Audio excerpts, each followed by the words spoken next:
Hoy vamos a hacer un análisis a fondo de una de las figuras, yo diría, más polémicas y fascinantes de la ciencia del último medio siglo. Sin duda. Hablamos del físico Hal Puthoff. Y la base de todo esto es una entrevista extensísima con él, que nos va a servir como de mapa. Claro. Y la historia es impresionante.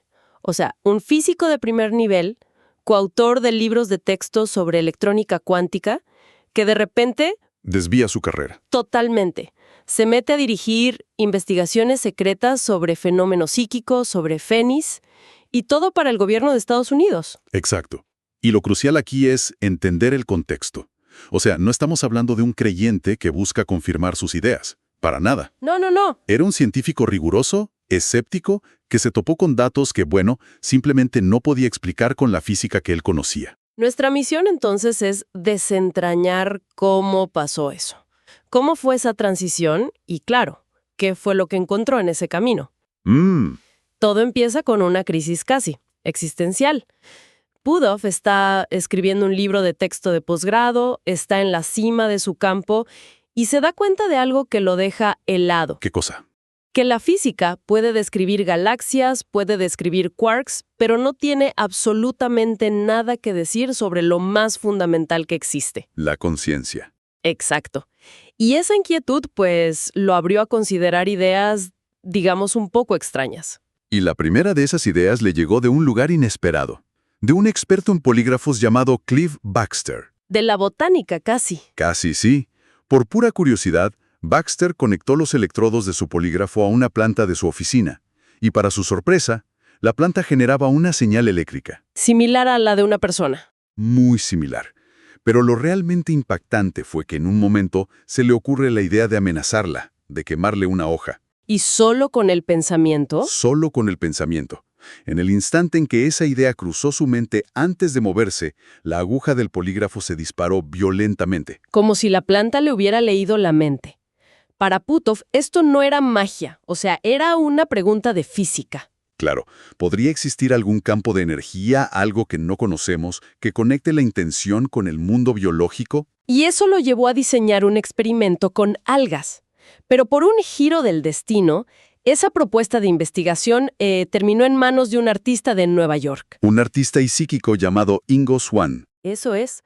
Y Swann le escribe una carta que, en esencia, le decía: Doctor Puthoff, he visto su propuesta. Si quiere estudiar la conciencia y la materia, olvídese de las algas. Debería estudiarme a mí. Me imagino la cara de Puthoff, otro charlatán. Claro, pensó que era un loco y casi tira la carta. Pero Swann había adjuntado un informe de un experimento, supervisado por científicos. Ah, eso lo cambia todo. Totalmente. Donde supuestamente había alterado la temperatura de unos sensores a distancia. Así que, bueno, la curiosidad le ganó al escepticismo y lo invitó al Stanford Research Institute, al SRI. Y ahí es donde la historia explota. Ahí empieza todo de verdad. Ok, a ver, vamos a desglosar esto, porque el primer experimento que hicieron en el SRI es de esos que te obligan a cuestionarlo todo. Sí, Puthoff tenía acceso a un equipo súper sofisticado, un magnetómetro cuántico. Para que la gente se haga una idea, es el detector de campos magnéticos más sensible que existe. Lo usaban para buscar partículas como los quarks. Y lo más importante es que estaba en el sótano, protegido como si fuera oro. Claro, tenía múltiples capas de blindaje: eléctrico, magnético, acústico. Y crucialmente, un blindaje superconductor. O sea, en teoría, nada del exterior podía afectarlo. Era la caja negra perfecta, la prueba ideal. Le dijeron a Swann: ahí dentro hay un dispositivo. Intenta hacerle algo con tu mente. Y lo que pasó fue una locura. Primero, Swann describía lo que estaba haciendo. Decía: ok, ahora voy a afectar la señal. Y en ese preciso instante, la oscilación del dispositivo en el monitor se detenía por completo. El pobre estudiante de posgrado que operaba la máquina entró en pánico. Pendía de que eso fuera estable. Imagínate. Luego Swann decía: ahora la voy a alterar. Y la señal volvía, pero con una frecuencia distinta. Lo hacía a voluntad.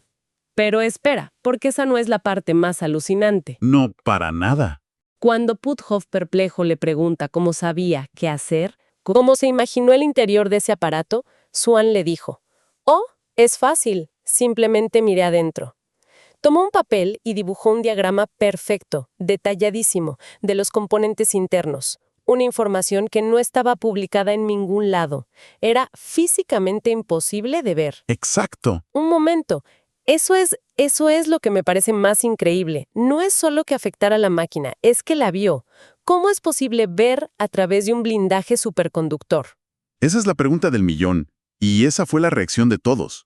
Un informe sobre este experimento se filtró y, eventualmente, aterrizó en un escritorio en Langley, En la sede de la CIA. ahí mismo. 2 agentes se presentaron sin aviso en el laboratorio de Puthoff, y su preocupación no era la conciencia, era Muy pragmática. seguridad nacional. Se resumía en una frase: los rusos nos llevan la delantera.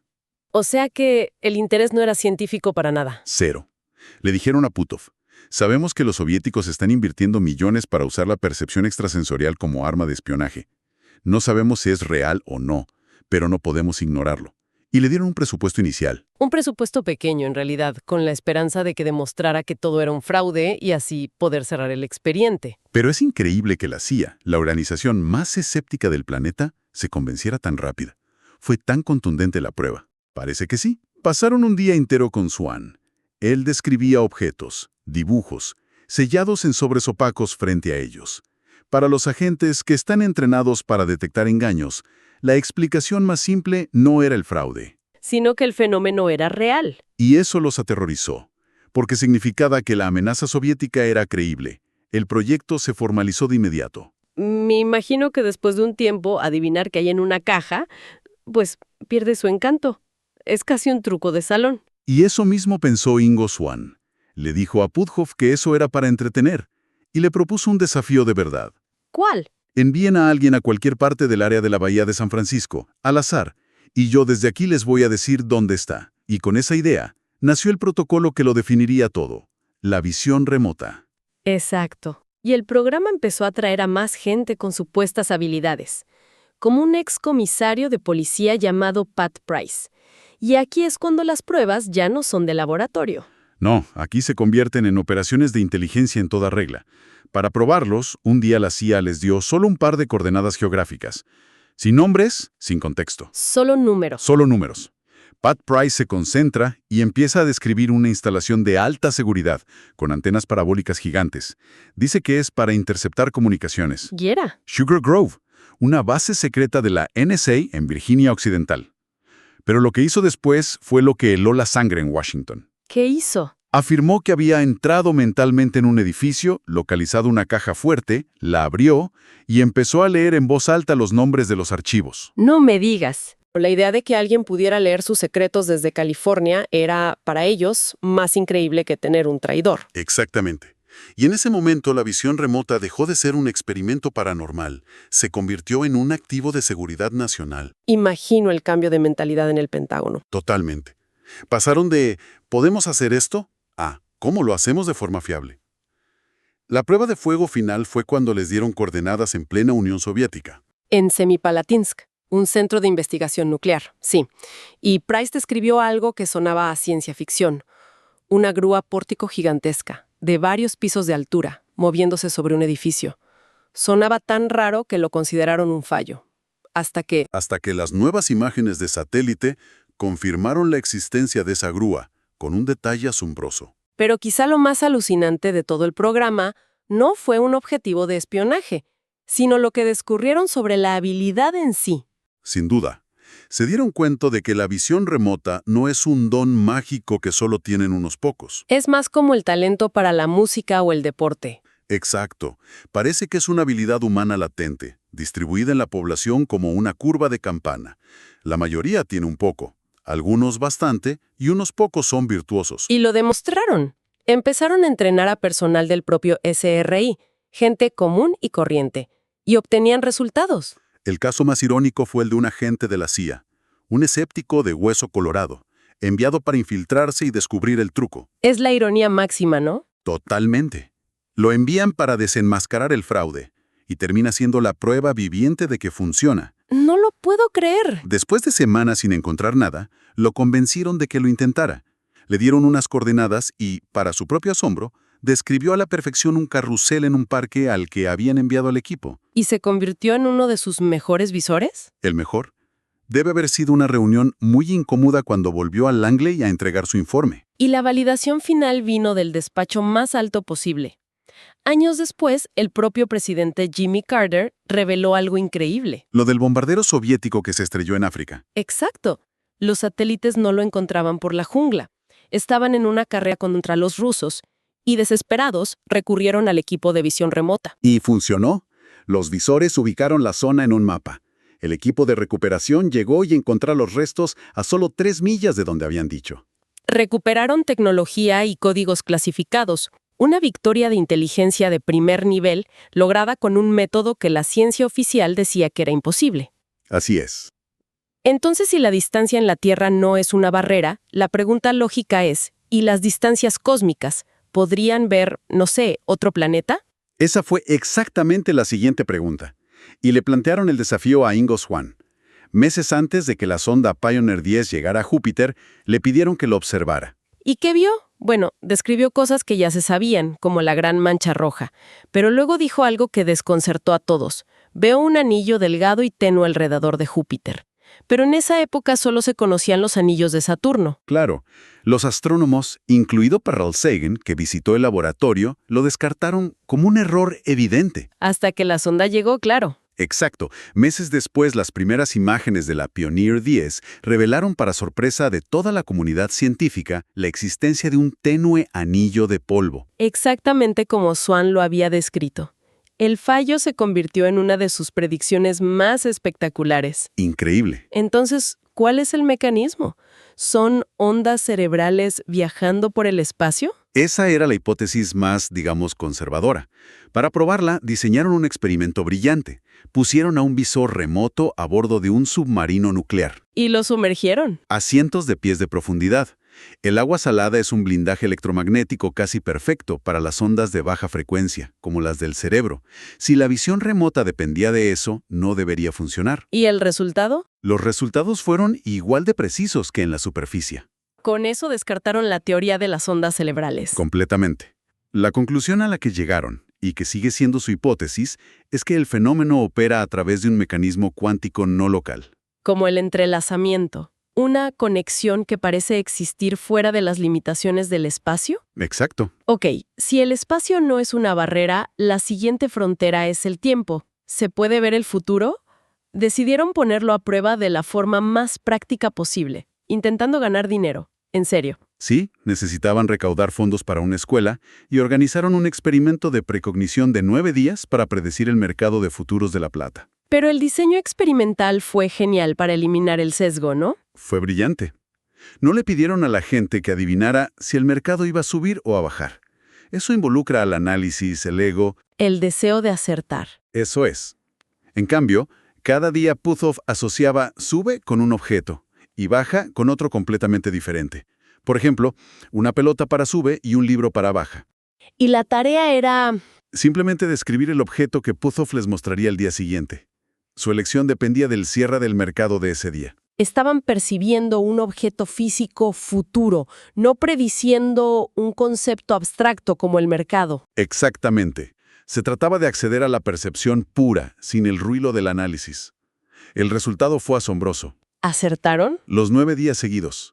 Convirtieron una pequeña inversión en más de $120,000 y financiaron la escuela. Entonces, sí demostraron que la conciencia puede percibir a través del espacio y el tiempo.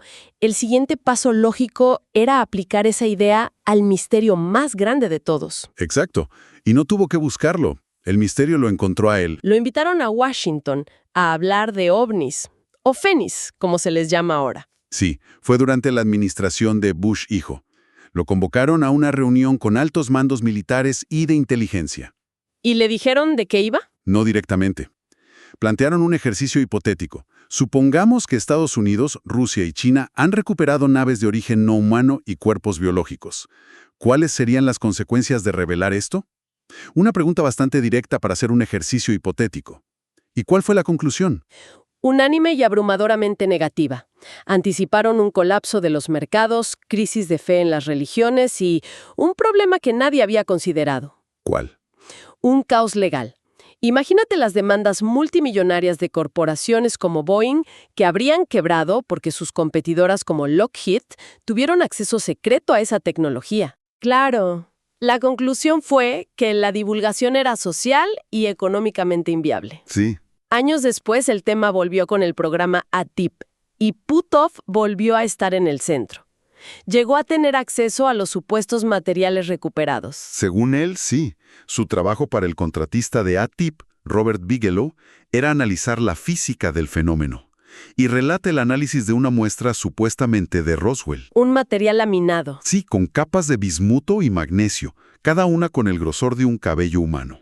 Era un metal extraterrestre. Ahí está lo interesante.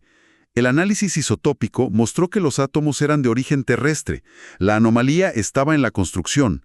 Era un metamaterial. La tecnología para fabricarlo no existía en los años 40. Ni de lejos. Y según Puthoff, apenas somos capaces de replicarla hoy. Cuenta que una gran corporación aeroespacial intentó fabricar solo 2 capas. Les costó más de $1 millón y el proceso destruyó su equipo. Entonces el obstáculo no es tanto la física, sino la burocracia y el secretismo. Ese es su argumento principal. La compartimentación es tan extrema que se vuelve contraproducente. Da un ejemplo increíble. El de la corporación. Sí, que tiene materiales recuperados en una bóveda su sótano. Pero los niveles de clasificación son tan absurdos que no pueden subirlos a sus propios laboratorios, en los pisos de arriba, para que sus mejores científicos los analicen. El secreto se ha convertido en una barrera para el progreso. Exacto. Entonces, después de este viaje tan increíble, desde plantas que leen la mente hasta materiales imposibles, ¿a qué nos lleva todo esto? ¿Cuál es la gran conclusión? Pues pareciera que la tesis que subyace a toda la carrera de Puthoff es que la conciencia no es un accidente, no es un fantasma en la máquina que emerge del cerebro. Sino algo fundamental. Su trabajo sugiere que es un elemento fundamental del universo, algo que puede interactuar con el tejido de la realidad a un nivel cuántico, trascendiendo el espacio y el tiempo como los entendemos. Y eso nos deja con una pregunta final para reflexionar. Hoy, tecnologías como la computación cuántica o la inteligencia artificial están logrando cosas que hace 50 años eran ciencia ficción. Si la física de vanguardia que Puthoff y otros exploran es correcta y la conciencia es un factor clave en la ecuación, estamos en el umbral de entender los principios que permiten fenómenos como la visión remota o la propulsión de los fénix.